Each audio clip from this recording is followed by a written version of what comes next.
굿바이 이재명 저자인 장영하 변호사가 이재명 더불어민주당 대선 후보의 욕설과 막말이 담긴 미공개 통화 녹음 파일 35건을 공개해 파장이 일고 있는 가운데 이재명과 민주당이 당황한 기색이 역력합니다. 이재명 후보는 녹음 전체를 틀어달라고 한 반면 민주당은 강한 법적 대응을 예고하고 나섰습니다. 그런가 하면 공개된 녹음 내용 중에는 이 후보가 친형인 고 이재선 씨 부부의 계속된 거부에도 집요하게 연락한 대목이 드러나 법조계의 주목을 이끌고 있는데요.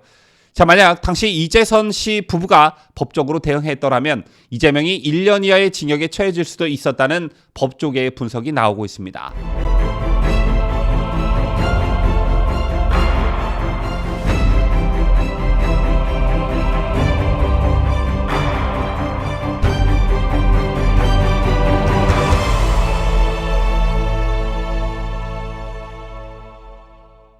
시청자 여러분 안녕하십니까? 뉴스 데일리 베스트 민앵커입니다. MBC의 이른바 김건희 녹취록 보도 이후 형평성에 맞게 이재명 관련 녹취록도 유권자들에게 가감없이 알려져야 한다는 여론이 일었고 결국 장영하 변호사가 직접 나서 이재명 육성이 담긴 160분간의 녹취록을 공개했죠. 이와 관련해 이재명 후보는 거듭 사과했지만 사과를 하면서도 궁색한 해명에 더해 거짓말 논란까지 일며 끝없는 수렁으로 빠지고 있는 분위기입니다. 이에 민주당도 당황한 기색이 역력한데 후보와 당의 대응이 달라 논란이 되고 있습니다. 어제 이재명 후보는 형수 욕설 사건과 관련해 다시는 그런 일이 없을 것이라며 재차 사과했죠. 그러면서 이 후보는 녹음 내용은 여러분이 전체를 한번 들어보시면 좋겠다 이렇게 말했습니다. 즉 욕설이 오간 내용의 맥락을 살펴보면 당시 자신이 처한 상황을 이해할 수 있을 거란 취지로 해석이 됐는데요. 이 파일을 들어보신 분들은 아시겠지만 가족 간의 내밀한 문제이고 100번 양보해 자신이 처한 상황이 아무리 그렇다 쳐도 세상에 누가 형과 형수에게 저런 욕설을 퍼부으면서 대화를 나눌 수 있을까요? 이건 인성의 문제이고 이재명 본인이 가진 성격, 성품 그리고 대선 후보에 대한 자질의 문제이죠. 어쨌든 본인은 억울하다며 녹음 전체를 들어보라고 권유했습니다. 그런데 민주당이 내놓은 메시지는 이재명과 완전 다른 조치였는데요. 민주당은 이재명 바로 알기 팩트체크라는 것을 통해 사실을 알려드립니다라며 당의 공식 입장을 전했습니다. 우선 음성 파일은 후보 과거의 한 부분으로 책임져야 하는 부분이라며 깊이 사과한다고 했습니다.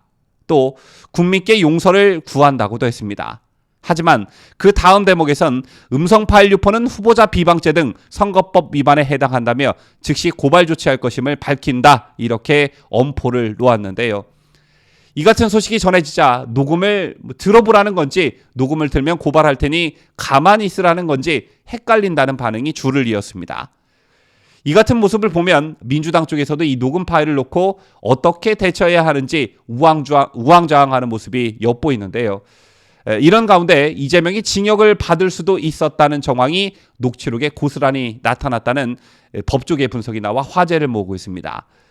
굿바이 이재명 저자인 장영하 변호사가 이재명 후보의 욕설과 막말이 담긴 미공개 통화 녹음 파일 35개 중엔 이재명이 친형인 고 이재선 씨 부부의 계속된 거부에도 집요하게 연락한 대목이 고스란히 담겨 있는데요.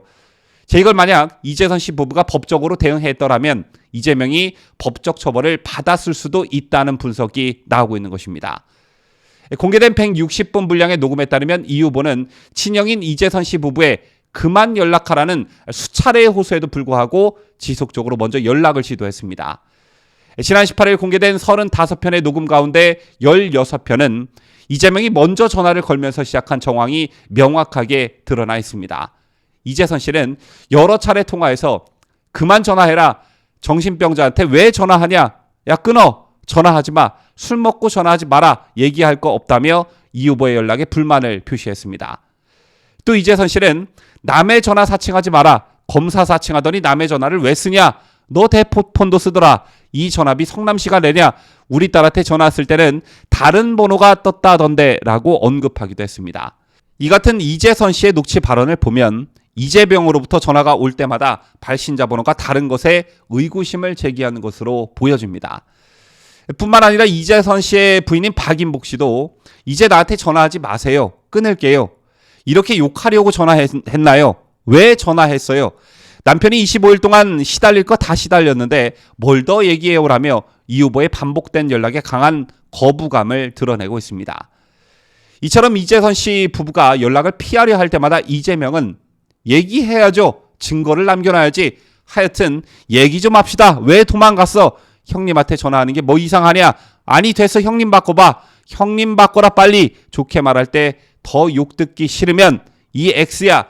형님 좀 바꿔 미친 XX야라며 이재선 씨와의 연락을 거듭 촉구했습니다.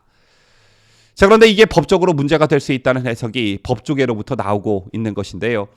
법조계 전문가들은 당시 이 후보의 행위가 현행법 기준 정보통신망법이 적용될 소지가 있다고 봤는데요. 정보통신망법 제44조의 7은 정보통신망을 이용해 공포심이나 불안감을 유발하는 부호, 문헌, 음향, 영상 등을 반복적으로 상대방에게 도달하도록 하는 행위를 금지한다라고 규정하고 있으며 이를 어길 시 1년 이하 징역 또는 1,000만 원 이하 벌금에 처하도록 되어 있습니다. 그렇다면 실제 법조인들은 어떻게 판단하고 있을까요? 검사 출신의 임무영 변호사는 지속해서 불안감을 조성하는 전화를 보내는 행위는 일반적으로 정보통신망법으로 처벌될 수 있다며 현재를 기준으로 이재선 씨가 이 후보를 고소했다고 가정하면 법정 다툼을 벌인 뒤 처벌로 이어졌을 가능성이 있다고 말했습니다.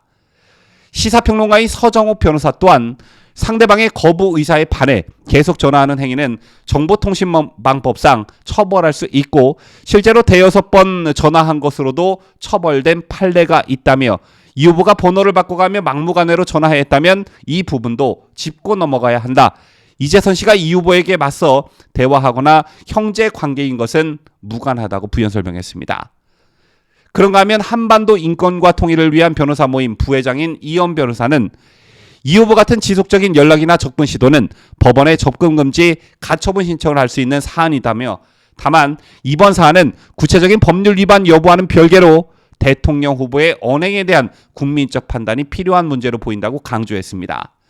자, 아울러 이 변호사는 이 후보가 지난 18일 취재진을 만나 문제의 발단이 됐던 어머니와 형님은 세상에 안 계셔서 다시는 벌어지지 않을 일이다. 국민들께서 용서해주면 고맙겠다고 사죄한 데 대해서도 전화로 피해를 입은 형수 박인복 씨가 아직 살아계시고 김혜경 씨에게 직접 연락을 받은 조카도 살아있다. 아직 끝나지 않은 문제인데 사죄에 전혀 진정성이 없다고 비판했습니다.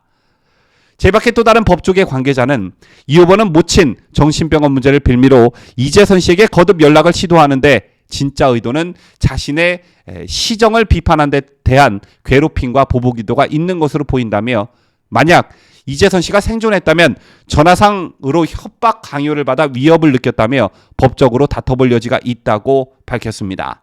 저는 개인적으로 이번 이재명 녹취파일과 관련해 가족 간의 내밀한 문제, 즉 집안 싸움을 넘어 명백한 가해자와 피해자가 존재하는 일종의 사건이라고 생각하는데요. 녹음 파일을 공개한 장영하 변호사 또한 형수 박인복 씨는 이 후보가 선거철마다 진실과는 거리가 먼 거짓 해명으로 고인이 된 형님의 인격살인을 멈추지 않고 있다면서 어제도 눈물로 하소연하면서 꼭 진실을 밝혀달라고 간절히 부탁했다고 전하기도 했습니다. 전화통화를 하면서 이재명이 여전히 욕설로 빈정댔고 옆에서 김혜경 씨도 웃음소리로 빈정대던 그때만 생각하면 박 씨는 지금도 소름이 돋는다고 한다. 이렇게 심경을 전하기도 했었죠. 언어폭력도 명백한 폭력의 일종입니다.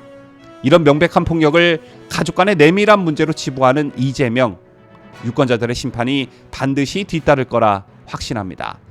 지금까지 저는 자유대한민국을 소화하는 뉴스데일리 베스트 민앵커였습니다.